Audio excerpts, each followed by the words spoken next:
Hello and welcome to the GSMC Chip Shot Football Podcast, brought to you by the GSMC Sports Network. I'm your host, Manny Maradiege. Today is Tuesday, September 17th. Week 2 of the NFL is officially behind us now after last night's game in which the Falcons stole a win in Philadelphia, 22-21. We're going to go over that game and all the crazy hypotheticals and decision-making that went towards the end of that game. Then also, big news from yesterday, Bryce Young officially getting benched by the Carolina Panthers. We'll talk about that. Plus a lot more to go over as well from week 2 later on in the show. So make sure to stay tuned for that. But before we do start, I'd like to remind you guys before we get started, if you got any questions during the show, we want to hear about it. Your input is a big part of what makes this show great, and we thrive on your energy and insights. So whether it's a quick comment, a thoughtful question, or an opinion you just have to share, don't hesitate to drop it in the chat.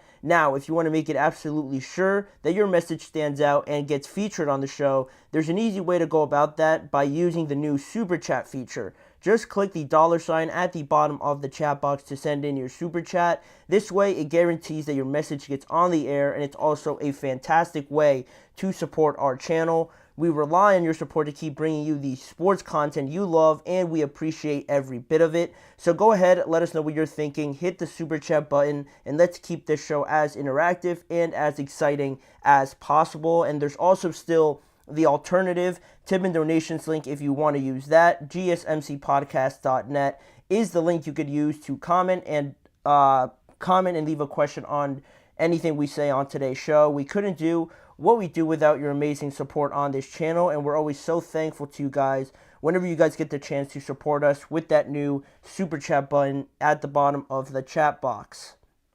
But now we can finally get into this madness from last night's game, right? The Falcons and the Eagles, the last game of week 2. The Falcons escaped with a 22-21 victory in Philadelphia. Both teams now stand at 1-1 after the first 2 weeks. Another close game in this week, all throughout, Sunday and even going back, not Thursday. Thursday was a blowout, but Sunday, really, it was all filled with these close games and a lot of good ones as well. Another close game decided by a field goal or less. Another home team losing as well this week. A lot of upsets in that regard. And to just go through a bit of the context through this game, it was 7-6 at halftime. The first half wasn't really filled with too much, I think, explosive plays. I think both teams were still trying to figure each other out. There was a lot of running, good running from Bijan Robinson. I was very impressed by that. And also from the Eagles' part as well, Saquon and their offense looking pretty dominant, but still only 7-6 at halftime. And the game really didn't take that much of an exciting turn until the end of the third quarter when Darnell Mooney scores the first touchdown of the game to make it 15-10 in favor of the Falcons. And then that sort of got the Eagles started a little bit, and ultimately, when we headed into the fourth quarter, Jalen Hurts scores on a tush push after Saquon Barkley was ruled down at the half-yard line. They hit the 2-point conversion as well, making it 18-15 at that point. And then it follows that up with a bunch of just craziness that happened after that. The biggest one was with a minute 46 left, and the Eagles were driving towards the Falcon side of the field, right, to score a touchdown. That drive followed up a big fourth down stop by C.J. Gardner-Johnson. If you guys remember, a fourth down that the Falcons were trying to convert on, C.J. Gardner-Johnson just bursts through the middle and stops Bijan Robinson dead in his tracks there to stop that fourth down from being converted. At that point, you kind of got the feeling that the Falcons sort of gave the game away there by not converting on that, by leaving CJ unblocked to make the tackle. But there was a lot more to happen after that, obviously, right? Like I mentioned before, the Eagles now, after that turnover on downs, were driving down the field with a minute 46 left. Philadelphia faced a third down. I forget how far it was, but it was like a 3rd and 4, 3rd and 3, actually. And third down, little time left. You're only up a field goal. The Philadelphia Eagles decide to throw the ball to Saquon Barkley. If you guys saw it or saw the clip on social media, it was a rollout to Jalen Hurts' right side, a play-action rollout. Saquon Barkley there in the flat, pretty open as I think that play can get. Jalen Hurts throws the ball in a very good spot. There's nothing wrong with that, but just Saquon just drops it.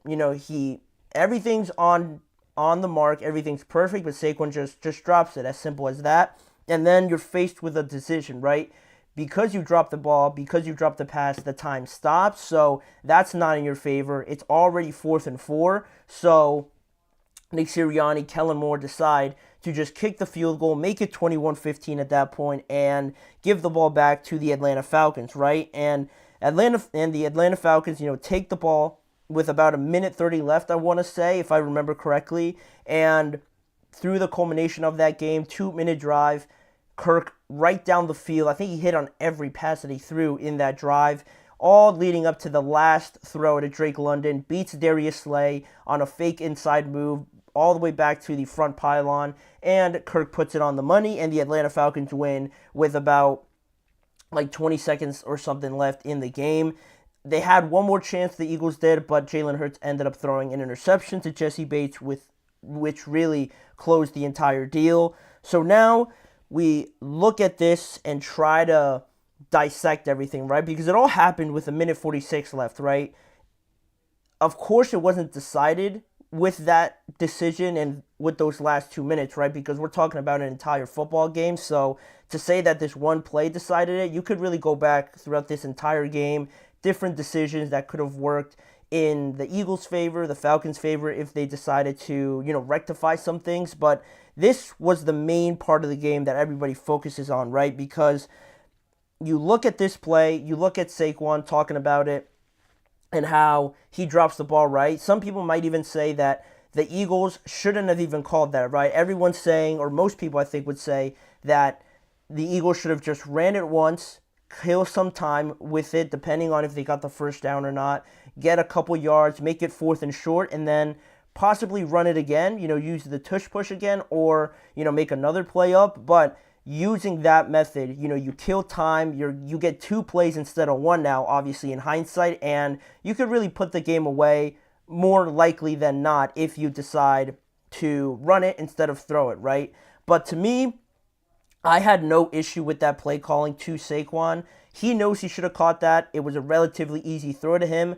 I have no problem with it. He catches that ball 9 times out of 10 most often, and this one time he just happened to drop it. And again, he is, outside of A.J. Brown, who didn't play, he's probably your most talented player. So a lot of the times in these situations, you want the ball in that best player's hands, and he just dropped it, right? You could just say they should have handed it off to him, right? He'd still get the ball either way, but this is all hindsight, right? Everyone freaks out about it now because it didn't work. If it did work, or if it was 4th and 1, it wouldn't really matter, and I don't think that many people would make a big deal about it, right? They would just say the Eagles won the game. Questionable call, but it worked, so we're not going to talk about it that much. Now that it didn't work, everybody wants to get on the Eagles, the play calling, Nick Sirianni, and I really don't defend Nick Sirianni or Kellen Moore that often, but I didn't think this was a problem at all with how the game ended up. The real problem to me was the fact that the Eagles' defense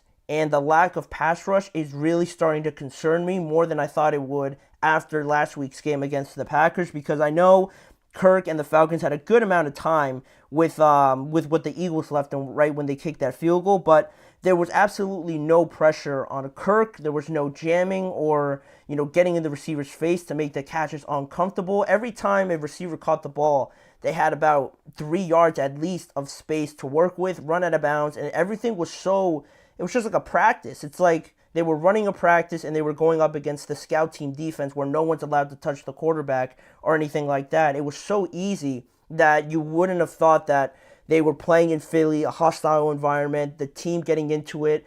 Kirk managed that drive as perfectly as you would have liked. Again, practice-like, because everything was so just comfortable for Kirk. He had a bunch of time to go through his progressions and make the throw. Through 2 games now, the Eagles have 3 sacks in 2 games, 0 from Jalen Carter, from Jordan Davis, from Josh Sweat, or Bryce Huff. their starting front line basically has recorded no sacks. The only people that have recorded sacks are Zach Bond, their middle linebacker, and one defensive lineman in the game last night against the Falcons. Their starters have no sacks, and I think that's a real problem. More so than the play not working, I don't really mind that at all. Again, if it works, no one's really talking about it now, and I don't want to hear anything about, having it work or have people saying that they should have just ran it, because Saquon is the guy. You bought him, you paid him a lot of money, bought him off the market to try and get this, whole situation settled at the running back position. So to go with that, to go with this now, Saquon, and, turning on him a little bit, or the play calling as well, I don't really buy that. I like the play call overall. And, Atlanta, I thought they played a way better game than they did week 1 against the Steelers. A lot more play calling, a lot more schemes and motions work under center, keeping this Philadelphia Eagles defense on their toes, not really being affected by the pass rush is another thing. But I really like what the Falcons did. Drake London got more involved. Bijan looked a little bit more comfortable from week 1. And Kirk is slowly getting there. There was those reports recently that said that he wasn't 100% thus far. I think he told Troy Aikman that leading up to that Monday Night Football game. But I like the way that they are slowly developing. This was a big win because next week they have the Kansas City Chiefs, and the Chiefs might look different now, right? With Pacheco, no Hollywood Brown in their lineup, so it could benefit the Falcons a lot more, and they could end up winning that game. I wouldn't be surprised. But if they went 0-2 and then they hosted the Chiefs after that, it could have been a very rough start for them. So this was a big win for them, not only on the results, but how they looked playing. And the Eagles, a bad loss.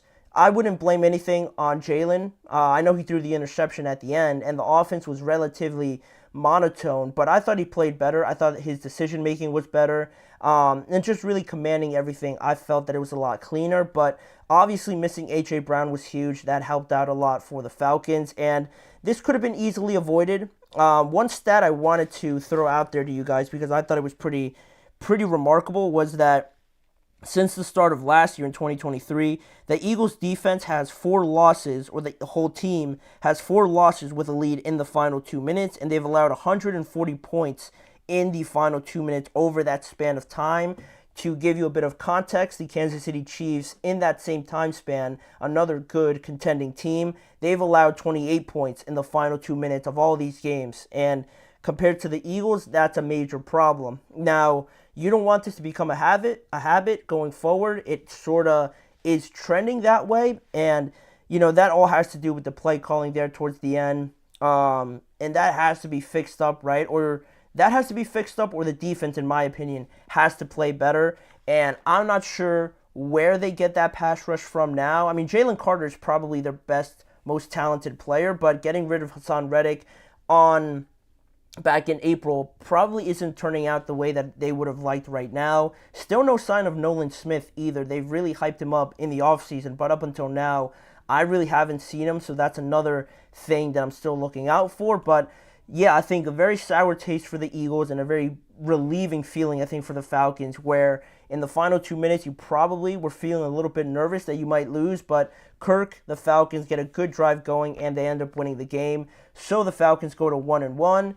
And sticking in the NFC East now, we'll wrap up this segment, but we'll go on to talk about Bryce Young. Yesterday, before the game started, ESPN reported that Bryce Young was officially being benched by the Carolina Panthers. My thoughts on it, what went into this decision, and, just talking about this whole situation and how bad it's looked on the Carolina Panthers since they drafted Bryce Young. My thoughts and more information on that is coming up right after this break. You're listening to the GSMC Chip Shot Football Podcast. I feel like I'm losing my mind. Is everybody in the world blind? Please, Lord, give me a sign, a sign. I feel like I'm losing my mind. Is everybody in the world blind? Please, Lord, give me a sign, a sign.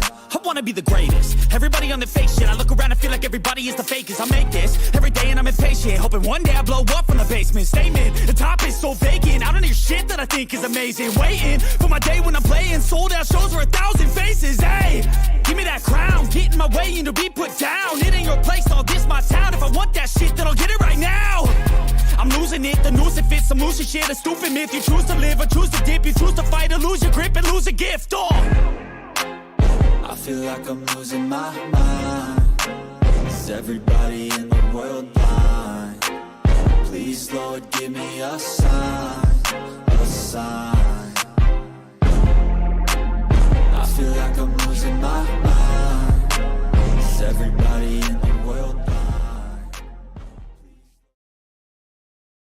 We are back now on the GSMC Chip Shot Football Podcast to get into our next topic. The biggest news from yesterday outside of the game, obviously, that was played between the Falcons and the Eagles. We had this breaking news that the Carolina Panthers are benching their former number 1 overall pick, Bryce Young, their current quarterback, for veteran Andy Dalton going forward. This is after Sunday's loss to the Los Angeles Chargers. After the Los Angeles Chargers lost, right after that, head coach Dave Canales came out and was asked about the possibility of benching Bryce Young. Kind of random, now that I think about it, that question being asked out of nowhere. I know it's probably a thought, maybe, that you'd want to move on from him, but to be asked about it and then the next day having, the Panthers bench him seems a little bit weird. Too much of a coincidence there. But that's beside the point. He was asked about it, and Dave Canales replied that Bryce Young is our quarterback. That was what he said, which would lead you to believe that they were going to stick with him, obviously, right? But obviously, yesterday, according to ESPN, Dave Canales, General Manager Dan Morgan, Executive Vice President Brant Tillis made the decision altogether to sit down with Bryce Young and decide to bench him, right? So from that point on, you look at Bryce Young and you try to look at the reasonings behind why something like this might happen, right? Outside of what we've seen this year, you go back to last year, and Bryce Young was 2-14 as the starter, 59% completion percentage, 2,877 yards, 11 touchdowns, and 10 interceptions for the rookie being in 2023 out of Alabama.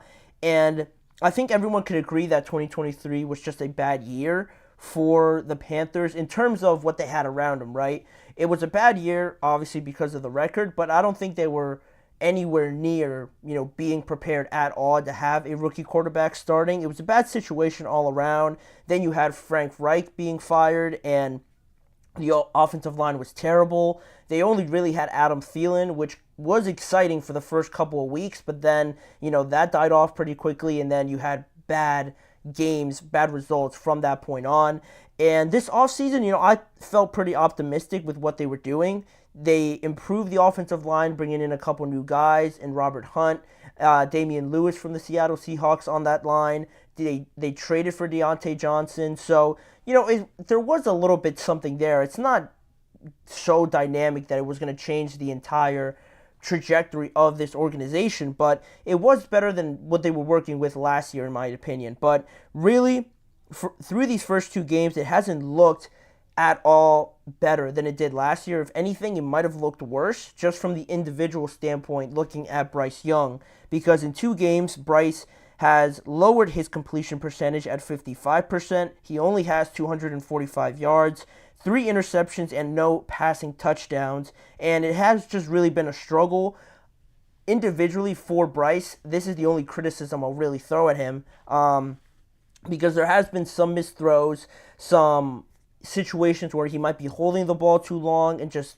taking unnecessary sacks that just frustrate a lot of fans and a lot of people looking at Bryce's game, where I feel like a lot of people talking about Bryce, trying to put a lot of criticism on him for playing bad, I feel just don't understand how this situation still isn't that much better. I know I just talked about the improvements that they've made, but foundationally, from start to finish, from the development standpoint, from the entire process of bringing in a first overall pick quarterback, I don't think it's been handled at all anywhere near the minimum requirement that is needed to kind of have a quarterback at least look serviceable for you as the, face of your franchise, right?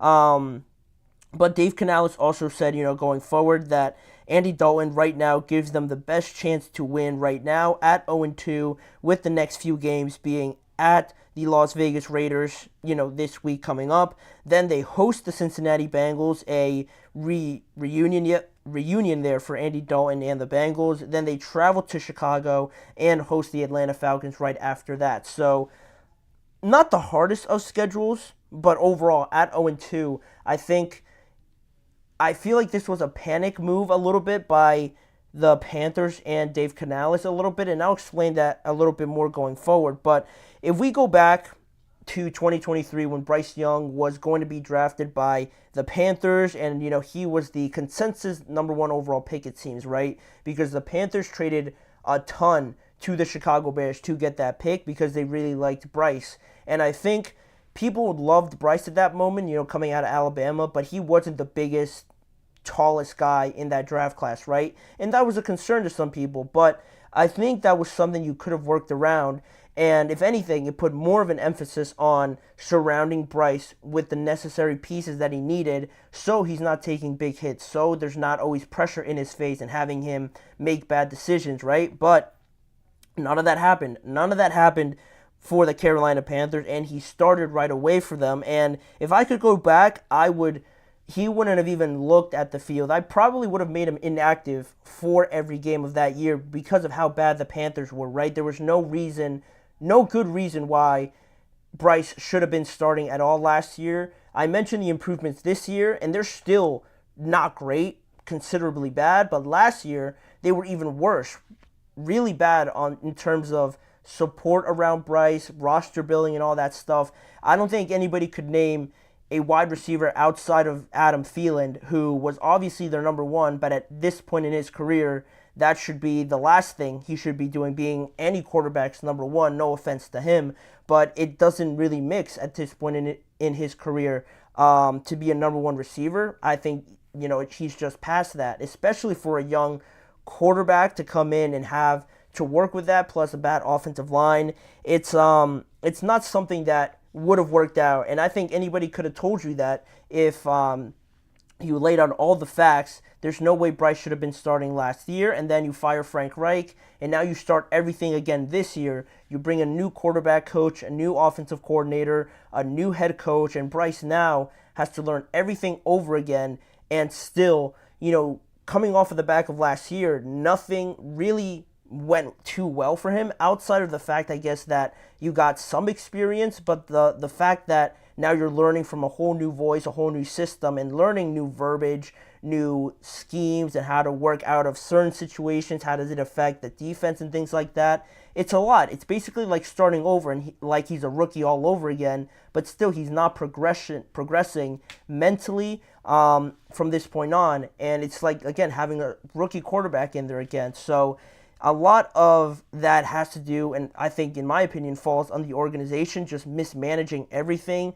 coming off of a bad year last year on the field, probably a lot on his plate mentally as well, having to learn all these new things all over again, and now you end up benching him because the results aren't there. I think that's not fair to Bryce Young at this point, and in a way it's almost thrown out this narrative now that he's almost painted as the bad guy, and I think a lot of people would just run with that because they see the stats, they see that he's a starting quarterback, and the Panthers are nowhere near relevant or good whatsoever, so it must be the quarterback, right? The quarterback must stink. He was drafted number 1 overall, and he looks this bad. It's never the organization's fault, right, for a lot of people, but if you really look at it, now, going into this decision, I don't know how you, in any world, you go back to Bryce Young after this. Maybe this could be the end of him in Carolina. I've heard a lot of people say that.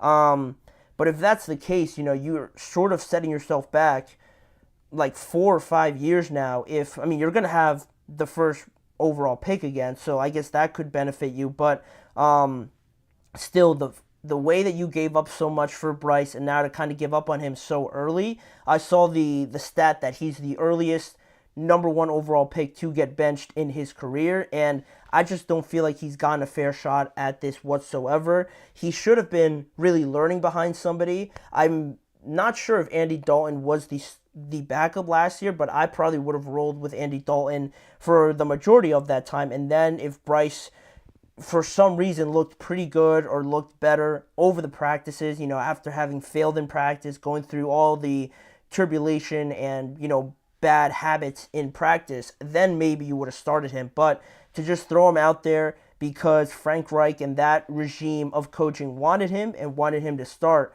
Obviously, they were planning long term, but that wasn't the case. They got fired, and now you have Dave Canales coming in, and this is the point I was alluding to before. With Dave Canales coming in, you don't really have that connection to this quarterback because you didn't draft him. You necessarily didn't want him in as your quarterback.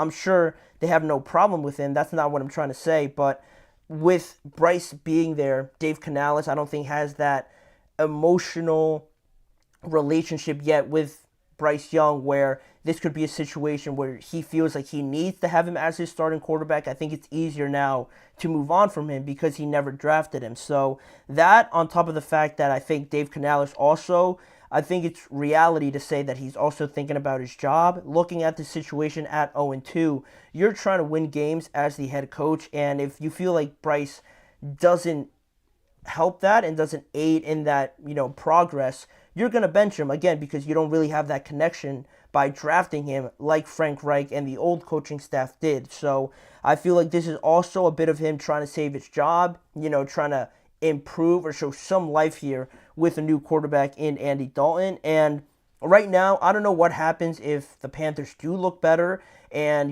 they win a couple games here or there. What happens with Bryce Young then? What sort of return are they going to get for him if they try to trade him or something like that? I don't know, again, if he ever plays for the Panthers. Definitely this year. I feel like that would just make this even more of a mess. I don't like the idea of benching him right now. He does look like a broken quarterback. I will admit that. He looks like his confidence is just shot. But it's hard. It's hard to come to a resolution because, he is just not looking good right now. He hasn't progressed. But in the same breath, you can't do too much because the Panthers have just mismanaged this, in my opinion. So now this has all almost been for nothing, right? If that makes sense. Bryce trying to restart this whole thing with him is going to be extremely difficult. And if you move on, you're going to have to really learn from this experience if and when you get another quarterback potentially, and try to learn from this, support them with more weapons, more support, because this has just not really been anything near to like you compare to CJ Stroud or even Anthony Richardson this year with Caleb Williams. Nothing has been comparable to this situation with the Panthers, and I don't think any of those quarterbacks would have been any more successful than Bryce Young was and is currently with the Panthers. So that's where that stands. The Panthers have made this decision now. It's hard to come back from it, and I'd like to know what you guys think about this. Do you think this was a right decision to bench Bryce Young? Do you think it was too quick of a decision now to make for the Panthers? I feel like they could have given him a week or two more, but, it is what it is now. Dave Canales and the Panthers feel like this was the best option for them, but I feel like it almost is a situation where you make it and it's no going back. There's no turning back from this situation if you're trying to go back to Bryce Young. So it is something that they'll have to live with. The Panthers trying to dig themselves out of this hole that they find themselves in at 0-2, but it feels like a lot worse now, obviously, with how they're playing. So that'll be that segment. We'll end that on that note, but we'll continue on with some more segments on today's show, going from Bryce Young and the Panthers quarterback situation to now the Steelers. They get another win. Justin Fields gets another win as the starting quarterback. Have we seen enough from Fields at this point to officially name him the starter?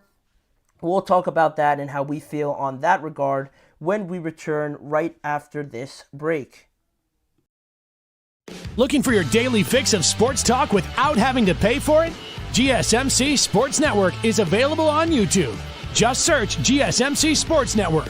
Get your fix of daily sports talk shows on YouTube, absolutely free. NFL, college football, NBA, MLB, MMA, UFC, fantasy football, and so much more. GSMC Sports Network has shows running all day long, with new sports shows starting every 2 hours. Just like on your favorite cable sports channel, except GSMC Sports Network is absolutely free. Just search GSMC Sports Network on YouTube to catch one of your new favorite shows, like the GSMC College Football Podcast, Chip Shot Football Podcast, Hoops and Heels Women's Sports Podcast, GSMC Basketball Podcast, and so many more. Check it out for yourself. GSMC Sports Network, now available on YouTube absolutely free. Search GSMC Sports Network on YouTube right now.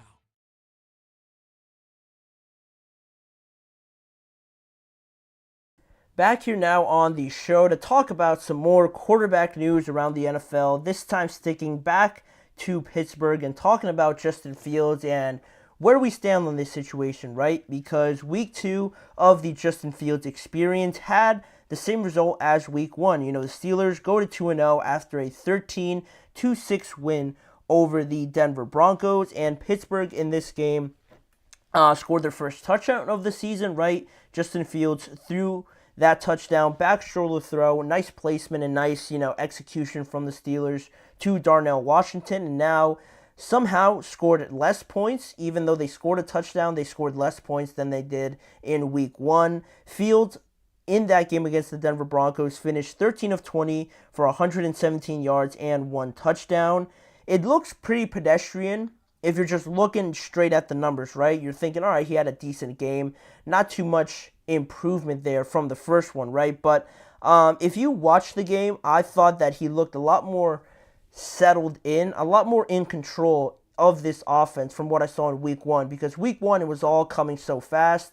Was Russ going to play? Was he not going to play? And then once it was official that he was going to be out, Justin trying to adjust some of the game plan, trying to make it as conservative or as safe to have Justin be successful, and also in that same breath going out and trying to get a win on the road, and they got both of them. So now in this game, I feel like with a whole week's worth of practice, they were able to go in there, execute some of the game plan, and mold it more so to Justin Fields' skill set. And there were definitely moments where the stat line, just for what it's worth, could have looked a lot better, and the Steelers could have potentially put up more points if it wasn't for some of these misplays, because of a lot of penalties that the Steelers continue to have through 2 weeks. There was one situation where George Pickens scored a touchdown, but it was ruled off because of offensive pass interference. They settled for a field goal, right? That's one. Another deep throw to George Pickens over Pat Surtain on the right sideline. Again, it was completed, but it was ruled off because of a holding call on the Steelers' offensive line. And that throw, if you haven't seen it yet, beautiful placement for a quarterback to throw it on the run over the shoulder of George Pickens and just have it fall perfectly. It was as good as it got, I think, from Justin Fields. Arguably one of the best throws I've seen him make for the Pittsburgh Steelers, but it was all for naught because it was just ruled off because of some sloppy play from the offensive line. So that's 2 plays now where you at least could have gotten 10 points, right? If George scores that touchdown and you get into field goal position off of this deep throw to George Pickens as well, you could have scored 10 more points. So the Steelers could have had, based on how everything else went, 23, 25 points just from those 2 games. And there was also another play, a deep throw again to George Pickens that was incomplete because of a pass interference call on Pat Surtain. I'm almost certain that led to another field goal. And in hindsight and everything, if all of these are completed, or at least 2 more of these, Justin has thrown for 2 touchdowns and probably has like 200 or something yards, right? And it looks a bit better. But I think more so than not, the Steelers just have to fix some of their other problems, and not just, it's not like it's just all Justin Fields and he's like holding them back or anything like that. I think he's the one that from week 1 to week 2 has gotten progressively better and progressively cleaner in some of these plays, whereas the Steelers' offensive line and some of the production from the wide receivers did go up a bit more. We saw a bit of Van Jefferson, Calvin Austin making a couple plays, Pat Freiermuth also getting involved. The running backs did their thing, but the offensive line, I think, was a lot sloppier and a bit all over the place from week 1 to week 2. And just some of my thoughts on that even more. it was just self-inflicting plays that, like Mike Tomlin, I think, mentioned today at his press conference, that it just kills any sort of momentum that you have, right? If you're trying to incorporate this quarterback here, this quarterback, Justin Fields, and you can't have plays that your own team just sort of, ruins everything in a sense, right? For lack of a better terms. This is a moment where, Justin, you're trying to be as perfect as possible, right? You're not going to avoid every single mistake, but to have, I think in one drive in the second quarter, I believe, where they had those holding calls, I think it was a couple holding calls that they had on that drive, and Najee Harris even mentioned it after the game as well. They need to just stop getting in their own way, because they are not. A lot of people mention the play calling and some of the choices that the Steelers make on where they decide to throw it, targeting the outsides of the field rather than the middle of the field. But I thought Najee Harris made a great point where he mentioned how these self-inflicting problems that they keep getting themselves in trouble with, a lot of the times they just limit the amount of plays or which type of plays they can call, because they are no longer in rhythm. They are no longer in the part of the game plan where they're able to throw some of these plays, right? They have to be more conservative, throw it outside the numbers, and just run right up the middle to try and gain some of that yardage back, and you're set back so far. And I think that ruins it a lot of the times, and how the Steelers might look so, boring, pedestrian, not explosive. A lot of that just has to do with them, and if they could get out of their own way, this offense could really look a bit more efficient, which is a place that a lot of people, Steelers fans, would like it to be at, and I think Arthur Smith has helped with that, but it's really the self-inflicting wounds that really hold the Steelers back in these first two games. And on those self-inflicting wounds, talking about decisions that, hinder your ability to win rather than help you, I've never even heard of a situation where you rotate offensive linemen in, like we're talking about a scrimmage or a practice. That's what the Steelers did, if anybody wasn't aware. If anybody watched the game, the right tackle, last week it was Broderick Jones who started at right tackle, right? Their first round pick this year, Troy Fautanu, was not able to play in week one, so they started Broderick Jones. Because they started Broderick Jones, now this week, Troy Fautanu, their first round rookie, was coming back. He did practice, but Mike Tomlin said today that he was still a little bit unsure of how, that knee would hold up, how healthy he would look, and, all those sort of things, right? So they decided this brilliant idea, right, to rotate at the right tackle position, which, again, it makes no sense to me. We're talking about the regular season here, right? We're talking about every win matters, every play matters. You can't have these negative plays. And when you rotate offensive linemen, again, I've never even seen something like that in the regular season. Practice, scrimmages, preseason, that is all fine. It doesn't matter. But in the regular season, to have a guy come in for a drive or two and then sub him out, I think that's a risk you can't take at this point, because you mess up the entire flow of that offensive line. One guy doesn't do what the other guy does well, or vice versa, and that's what happened, because Troy Fautanu, as much as he could have been hurt and still not 100%, he played pretty well, whereas Broderick Jones came in and he was rotated in, and he had, I think, 3 or 2 holding penalties that really set the offense back. And you're sort of stuck in these decisions that you make because you decide to rotate these offensive linemen in, and it just doesn't work out. And I think anybody could have told the Steelers that from the start, that rotating offensive linemen in is it's not even a thing, I don't even think, again, outside of preseason or anything like that. If you were scared of Troy getting hurt, Fautanu getting hurt, don't play him. Just start Broderick Jones. Maybe he wasn't convincing in the first week, but I think it was worse, and it looked worse because of the fact that you were indecisive in trying to do that, and it hurt the offense, in my opinion. So that's one thing. But also, because the Steelers have a very good defense, I think they've gone by as well pretty much unscathed from these first two games. They made it very hard for Bo Nix to really get anything going in the first half, or just overall. Bo Nix finished with 246 yards and 2 interceptions, and that big one was in the red zone, throwing that interception to Corey Trice. But the Steelers, again, feel like their defense is keeping them in these games, and we're going to have a better look at them next week, or this upcoming week, I should say, when they face the Los Angeles Chargers, because that's going to be an ugly, run-heavy, probably low-scoring as well kind of game, where the Steelers are definitely going to be tested more. Their defensive line, their linebackers, the entire defense is going to be tested more in how they stop the run and the plays that follow subsequently after that, because the Chargers have been looking good. They're definitely better than the Broncos. I don't know if they're better than the Falcons, but they've surprised a lot of people with how they've played. And just going forward on Fields and wrapping this all up with him, my final thoughts on him, I think it's just now that you're 2-0 with him, that he's looking more comfortable, and I expect him to look better next week against the Chargers as well. And if he somehow wins that game, if the Steelers pull it off and say they score maybe 2 touchdowns now this week, I think that's pretty much a decision made for you, right? I know Mike Tomlin keeps saying that he doesn't want to live in the hypotheticals, that it doesn't really make sense to do that, but there's going to come a point, and I'm sure he's waiting for that moment when Russ is healthy.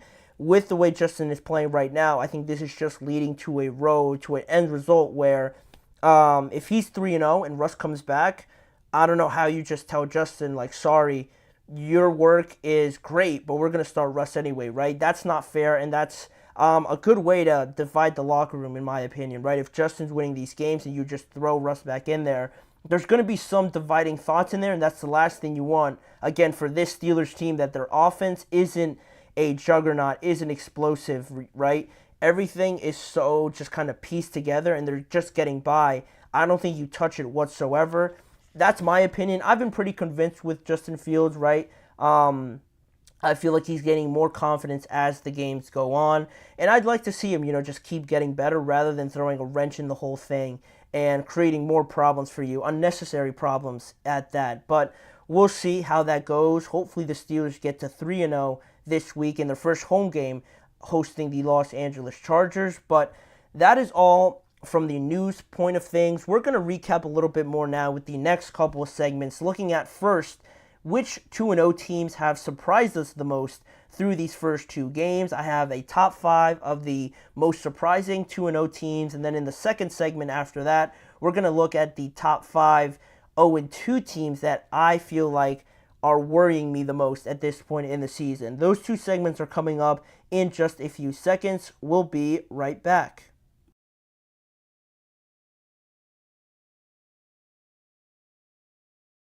For the best and latest podcasts available anywhere, go to the podcast app on your cell phone and type in GSMC to access free content-rich podcasts on health and wellness, book reviews, sports, entertainment, relationships, social media, movies, technology, finance, and even weird news. Subscribe and download the GSMC Podcast Network's family of shows, available everywhere podcasts are found.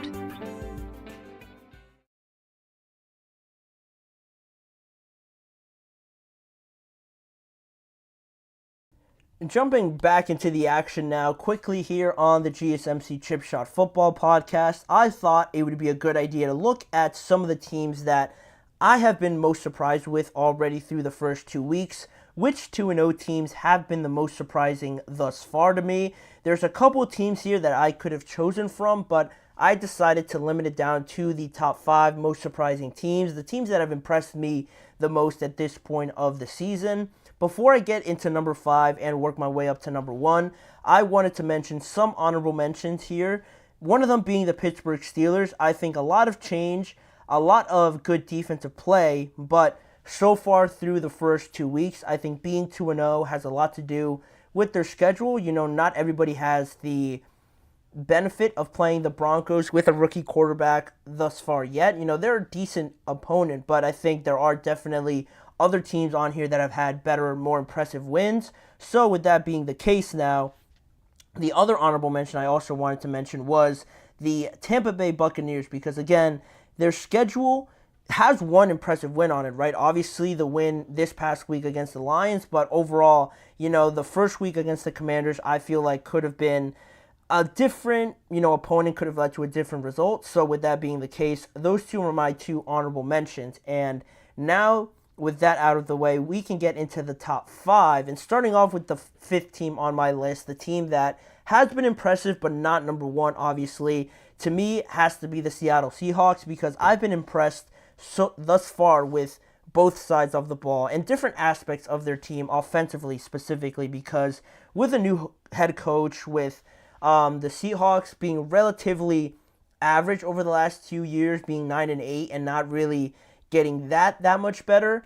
This was a tricky situation, I think, for new head coach Mike Macdonald to come into and really make an impact right off the bat, but that's exactly what he's done so far, right? Because they got here with a win over Denver and New England as their 2 opponents, and, not the most impressive wins, but I think where the Steelers are compared to Seahawks and the Tampa Bay Buccaneers, I think those 2 teams, the Steelers and the Bucs, are better teams overall, whereas the Seahawks, I think, are closer to the Broncos and the Patriots. That's why I had to include them on my list. They showed a great running game, like I mentioned before. One aspect of their offense that I didn't expect to be that dominant right off the bat. It was very dominant. It was the reason why they won in week 1 after a great performance by Kenneth Walker, that offensive line as well. They ran all over the Broncos and beat them 26-20, if I'm not mistaken. And then this past week, it was another great performance offensively, but from the passing side of that offense, right? Geno Smith played very well in this game. I think he had over 300 yards or something like that passing. DK Metcalf had a big game. Jackson Smith and Jigba had another big game as well to complement each other. So that was right off of the bat what I noticed just through those first 2 games, right? They were able to beat teams with the run and beat teams with the pass. And from that point on, now getting an overtime win, I think, is huge for this team, to continue being 2-0, especially in that division, right? Because you look at the teams that they're dealing with overall, and you look at the 49ers, who were upset a little bit, I guess you could say, against the Vikings. That's one thing. And then, the Cardinals looking very impressive. They arguably could have been on here, but they're not 2-0 because they lost to the Bills. And, elsewhere, the Rams are surprising because they're 0-2. So this is a great opportunity for the Seahawks to continue this on. Their next game coming up after this is with the Miami Dolphins, and then they travel to Detroit to play the Lions. So those will be good matchups. I know the Dolphins don't have Tua, but once they get to that Lions game, it'll be a good litmus test to see where they're at right now. Then that is only the number 5 team. The number 4 team on this list for me had to be the Los Angeles Chargers. We touched on them briefly in that last segment with the Pittsburgh Steelers. Their capability to adapt to this new, right from the start, from week 1, they ran all over the Las Vegas Raiders. J.K. Dobbins having a monster day at that. And then in the second game, again, not everybody has the luck, the fortune, you could say, of playing the Panthers, and I guess you could say the Raiders a little bit, just because in the first week they didn't look anywhere near where they were in week 2, so they were able to jump on the Raiders early on in week 1. Then in week 2 against the Panthers, they ran all over them as well. At least 131 rushing yards in both of these games for the Chargers, and specifically for J.K. Dobbins, right? So I think that speaks volumes to me right away. 2 comfortable wins already. Focusing on the run very heavily, and it's working. It's one thing to focus on it, right, and say that you want this to be your identity, but for it to work so early on and the way it has already, I think it's great. Now, J.K. Dobbins has had those injury problems, so I'm really hoping that he stays healthy, because I really like him. I love the fit with him being in Los Angeles, so if he could stay like this, I think it'll be huge for them as well. They've ran the ball 56 times already between J.K. Dobbins and Gus Edwards as well, so I think that even more fills me with some confidence that this is really something that they want to be identified with. And these 2 wins have been huge. If you're going to be a good team, beating teams like the Panthers, beating teams like the Chargers very comfortably like this is what good teams do. At the end of the day, they handle their business very comfortably if they are to that level. And I've liked how the Chargers have done that overall. They're not asking Justin Herbert to do too much with some of their wide receivers. Lad McConkey has had a decent game. Quinn Johnson had a better game in week 2. So limiting those wide receivers and not having to depend on them, I think suits them very well. And their defense is doing good enough, right? As much as we praise the Steelers and their defense doing very good, kind of keeping them in games, I think the Chargers defense as well is complementing their offense with how much they run the ball, how good they are at it, and then just coming up with timely defensive stops as well. I'm still waiting for better opposition. That's why I'm anticipating the Steelers game to be better, but so far so good for the Chargers. I've been impressed with them and dealing with all of the new elements that they've had to so far this year. But they're not number 3. They're not number 3 because I think the Buffalo Bills are and could have been higher on this list, but I kept them at number 3 just because, through the loss of Stephon Diggs, a lot of the defense, also, moving on in free agency or just being injured as well, they've been depleted with injuries. Still, they put on very dominant performances from the offensive standpoint at least, right? They were very good in the run game against the Dolphins, and also you go back to that Arizona Cardinals game, Josh Allen turned the superpowers on, right? He became Superman, was involved in 4 touchdowns for this Bills team, and they mounted a comeback against the Cardinals. And I think arguably, out of all these teams I have on here, the Bills have, based on who they are, their reputation thus far in the league, and their recent success, I put them at number 3 because they are still relatively considered a decent team because they have Josh Allen, right? Having that type of quarterback elevates you above other teams. So I had to keep him at number 3 for this point, and because their defense still, they played great against the Dolphins, but against the Cardinals, it didn't look so hot, right? They arguably could have lost that game. So from that standpoint on, I'm still holding on. A little bit of doubt, I guess you could say, for this team, but still very impressed with what I've seen from them offensively. The idea of staying true to that running game, staying true to that identity from Joe Brady, and, still having Josh Allen make all of these throws, still being effective with Dalton Kincaid, Khalil Shakir, and those guys like that, Keon Coleman as well, James Cook. I like the fact that they stuck to this game plan and are really executing on it. So the Bills, to me, are very impressive from that standpoint. Pretty surprised with them at 2-0. I felt like they could have struggled some more with the pieces that they've lost, but I was wrong. Then at number 2, we have the Minnesota Vikings, right? The Minnesota Vikings having Sam Darnold steal the show over the first 2 weeks. They've been very impressive overall. Again, where this could have been a situation where having Sam Darnold could have been a negative for them, could have potentially held them back. Sam Darnold has been nothing short of exceptional for them, doing everything right, conducting that offense at a very good pace, at a very good level, and they just had a statement win against the San Francisco 49ers, right? That win was enough of a surprise to me to include them in this list and be one of the top 2 teams that I certainly didn't expect to be 2-0, and not only be 2-0, but the way that they got to 2-0, like I said, beating the 49ers and in week 1, taking care of a worse off Giants roster, I think speaks volumes to me, and being led by Sam Darnold. I think that defense also, with the additions of Stephon Gilmore, they've recorded 11 sacks in 2 weeks as well. It's very good. They run the ball very well with Aaron Jones as well, and Ty Chandler looks pretty solid as well. But the biggest thing of all, I think now people are starting to realize that head coach Kevin O'Connell is pulling the strings so perfectly, and he could be included in that conversation with the Kyle Shanahans, the Sean McVays, and all these brilliant play callers, right? Kevin O'Connell hasn't been talked about, I think, as much in that regard.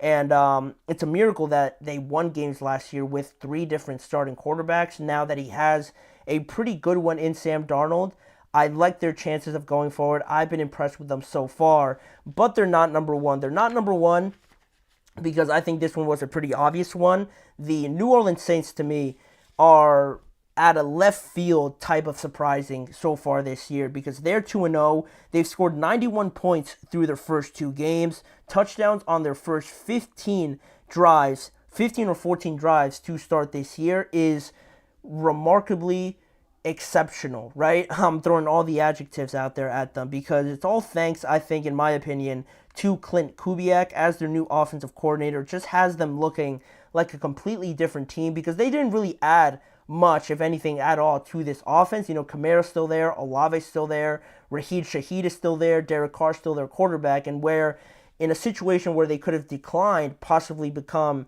very boring and monotone, they increased tremendously.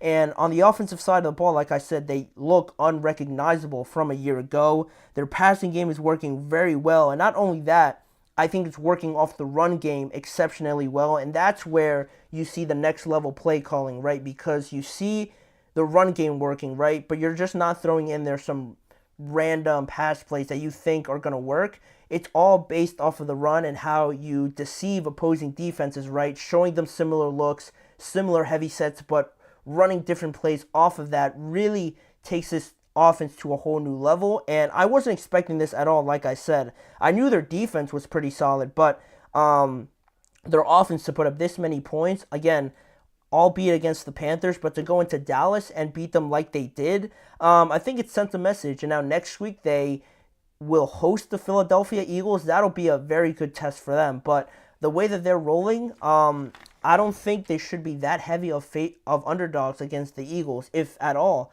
I'll be interested to see those lines, but that is the list that I made up. Those are the most surprising 2-0 teams, in my opinion, thus far. But we're going to get to the other side of that, right? 0-2 teams. Which 0-2 teams have been the most worrying to me at this point in the season? I'll give you my top 5 in that regard when we return in just a few seconds.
Thank you for joining me here on the last segment of today's show. We just finished talking about the most surprising and impressive 2-0 teams in the last segment, and now we're going to go to the other side of that and talk about the most surprising, I guess you could say, and most worrisome 0-2 teams at this point in the year. I have a top 5 list of the teams that I'm most worried about right now, standing at 2-0. Like I did in the previous segment, a honorable mention here to me is only one team, and I have the Cincinnati Bengals as my only honorable mention here. They didn't make the top 5 list of me being very worried about them because I thought that I did see some improvement from week 1 to week 2, and also I think their schedule, if I'm not mistaken, gets pretty easy, leading into these next couple of weeks. They have some very favorable opponents that they should get back to at least 500, and with those improvements, with T. Higgins coming back,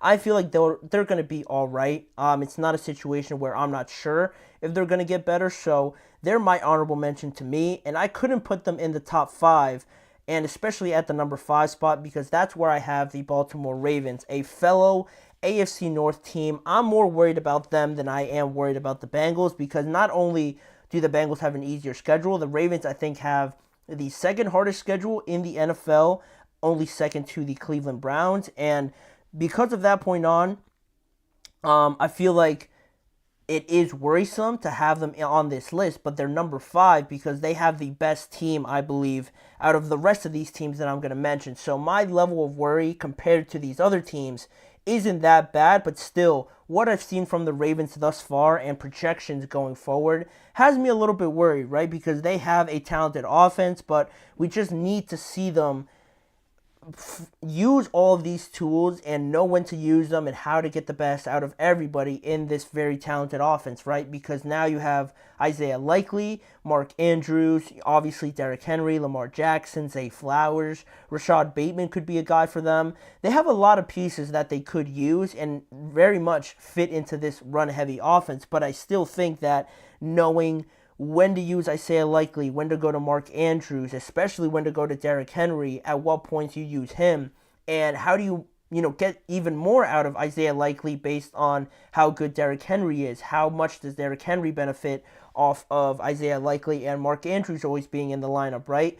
All of those things, getting everything to be cohesive and work hand in hand with one another, I think that's where they're faltering right now. And it looks worrying because you just gave up a lead to the Las Vegas Raiders, right? You looked pretty well against the Chiefs there in the first game. So off of that performance, you thought you were going to get improvement and win in week 2, but that wasn't the case. So my idea with that, with these Ravens and the idea of them going on, is that I am worried, but they do have a very solid team from that standpoint on. So for me, I wouldn't be surprised if they rectified everything in this next game, but I also wouldn't be surprised if we see more of the same and they could potentially fall to 0-3.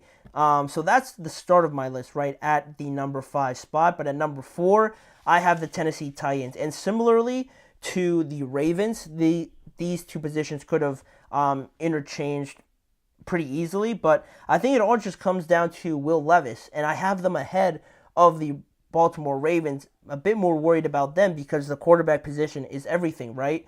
They have everything, on their shoulders. A lot of the success depends on them, and Will Levis is such a curious case because his decision-making definitely needs improvement, right?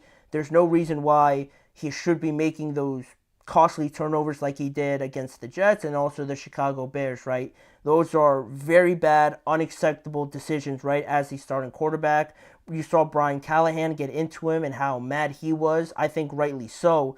But in certain moments also where I think everything is drawn up as it should, everything is playing out as it should for Will Levis, he makes some pretty good throws. He flows very well with this offense overall, and I think that point, I like the Titans. I've seen some good out of them from that regard. So if Will Levis can just clean up some of these, just awful turnovers, right, which is something that seems easy not to do, right, to not throw it backwards when you're halfway down to the ground or just chuck it up unknowing where the ball is going to end up. I feel like that's all rectifiable and something that could be just fixed pretty simply, right, because everything else more complex, I think, is working for them. So the Titans, if they could figure that out, they have a good team. They should have won in that Bears game, and they also should have at least made it closer with the Jets. They arguably could have won that game as well. So that's why I'm a bit worried about them, just because we're talking about the quarterback. But very simply, they could turn things around if Will Levis can just stop making these boneheaded decisions, and we could see more of the Will Levis that makes the deep throws to Calvin Ridley, right? Throws these nice balls down the field where it could all work out well for them. They're still in a spot where, not all is lost, but I need to see an improvement now because this is back-to-back weeks where he has directly cost them the game. I need to see an improvement next week to really, hone in on the Titans because 0-3 is not where you want to be in the AFC overall. So they're my number 4 team, and then moving on to number 3 is very weird with how these selections play out, right? It's like I'm targeting the AFC South, but I swear that's not the case, but this is where the Colts fall to me because they're number 3 in my opinion because my fears with this team have sort of, come to fruition here a little bit because I feared that the inconsistency or the lack of starting experience from Anthony Richardson last year with this unit, with just overall in his first year in the NFL, I thought that could have come to light in the second year because you really need to go out there and make mistakes, learn what works or what doesn't work, going up against grown men and these defenses, right? I felt like this year we could have seen those mistakes where we could have saw them in the first year now starting to pop up and where you get the highest of highs sometimes in the game against the Houston Texans, but just this past week, going toe-to-toe with Malik Willis, who no shade to him, just got to the Packers and probably should not have been in this game as much as they were. They end up winning that game in large part because Anthony Richardson doesn't play too well. And as much as I want to point the fact out of Anthony Richardson and the inconsistency that you see from him, this run defense for the Colts has not been very well at all. It's a major concern because they've allowed 159 rushing yards to Joe Mixon, and they were somehow able to be within 2 points of the Texans in that game, right? If Anthony Richardson is making these crazy throws, they're able to stay in games. But when Anthony Richardson is not to that level that we saw in week 1, showing that inconsistency, they put up 6 points, and the run defense gets gashed again for 151 rushing yards to Josh Jacobs. So that all culminated into this idea with the Colts. Their pass catching options haven't been great. I need to see more out of Michael Pittman. He just got a contract, so I need to see more out of him. Alec Pierce is looking like the best receiver out of the whole bunch, and he was at a threat to not even start as a starting receiver. So I need to see more of Michael Pittman. I need to see more out of A.D. Mitchell to kind of help out Anthony Richardson, but he also has to do his part as well. But it isn't top 2 because top 2 to me, another AFC South team, right? Every team in that division except the Texans is 0-2. So I guess it's not too surprising. But for the Jaguars, this offense isn't producing enough for an okay defense to be out there, right? This offense needs to be tremendously better for this defense that is missing their top cornerback, for Darnell Savage, who missed this game as well. Their defensive line is good, but in the back end, when they come up against a good offensive line and that pass rush isn't hitting, it becomes a bit of a struggle, right? And this offense, I think, isn't capable right now to kind of be in a shootout or score more than 20 points consistently, especially with the loss of Calvin Ridley. That hurts a lot, and trying to replace him with a first-year rookie. I really like Brian Thomas, but to put him in this position of having this much responsibility, I don't think that's effective right now, and they're sort of suffering from that. There's not enough also from the running game to alleviate some of the coverage, some of the pressure on some of these guys like Gabe Davis or Brian Thomas or Evan Ingram as well. I need to see more out of the running game, and it's also just more pressure also on Trevor Lawrence to, just naturally, because of who he is, because of the contract that he got, to perform better. I think that adds a bit more of weight on the amount of worry I have for the Jaguars, because they've invested a lot in Trevor already, right? He's going to be their future for the next couple of years, and how that decision pans out is going to be a big decider in how people look at this Jaguars team, how they evaluate it, and if, they're losing games, not putting up a bunch of points, a lot of the criticism will fall on Trevor Lawrence. So they're second, I guess everyone's second in the AFC South right now, being all 0-2, but second place is still up for grabs. It's not like you're trailing behind every team. You're the only team at 0-2 in that division. You're fortunate that the Texans are the only 2-0 team. So second place in that division is still up for grabs. They're not too far behind. They have an opportunity, at least right now, to kind of rectify it. But it's looking pretty challenging right now for the Jaguars. That's why they are number 2. But at number 1, I have the Los Angeles Rams, because of the injuries really just derailing this exciting year that I thought we were going to see from the Rams. Their entire O-line pretty much is brand new because of the injury to the starters, an injury to some of the backups as well. And not having your offensive line there is one thing, right? It's almost everything, right, for a lot of teams. But you had Puka Nacua get hurt in week 1, which obviously is a major blow. And now this past week you had Cooper Kupp get injured as well, and he's expected to miss a bunch of weeks, multiple weeks as well. So that's nowhere where you want it to be. The Rams now have no weapons, for Matthew Stafford, and no running game really, because that offensive line is just interchanging. Some people are healthy, some aren't, and it's not a winning recipe. And it's really a shame, because like I said, I had the Rams in the playoffs this year. I thought they were going to compete a lot with the 49ers this year, but it's just an unfortunate part of the game where, injuries like these ramp up so quickly that it just takes teams like this out of it. And that's why I'm so worried about the Rams now, because they're in a very competitive NFC. The level of competition everywhere is top notch, and being 0-2 already with, having your best players be out for multiple weeks now, it could be a very dire situation for them going forward if they don't get some of these guys back, and if they fall too far behind with how the Cardinals are looking, with how the Seahawks are looking, and we all know who the 49ers are. It could be a situation where it's too little too late when everybody comes back, and that's the unfortunate part about it, and that's why I'm pretty worried about them right now because of the circumstances around their division and their conference. But, that's my list. Hopefully for the Rams, something finally turns in their favor, but for right now, it's been a nightmare start for them with these injuries. But let me know what you guys think of my list. Also, drop your thoughts as well on anybody that I might have missed as well. So that will do it for this segment of the GSMC Chip Shot Football Podcast. Thank you guys for tuning in. Please remember to like, follow, and subscribe to the show on top of following the network on all forms of social media. And if you want to see more of this show, check out both YouTube channels where you find a bunch of variety in how we cover the NFL with YouTube Shorts and individual segment videos as well on there. And also, remember to tune in every weekday at 6:30 p.m. Eastern Time for more coverage around the NFL with some of the biggest news and highlights on here with me, Manny Maradiaga, as your host. Thanking you for joining me, and I hope to see you guys all back here again with me tomorrow.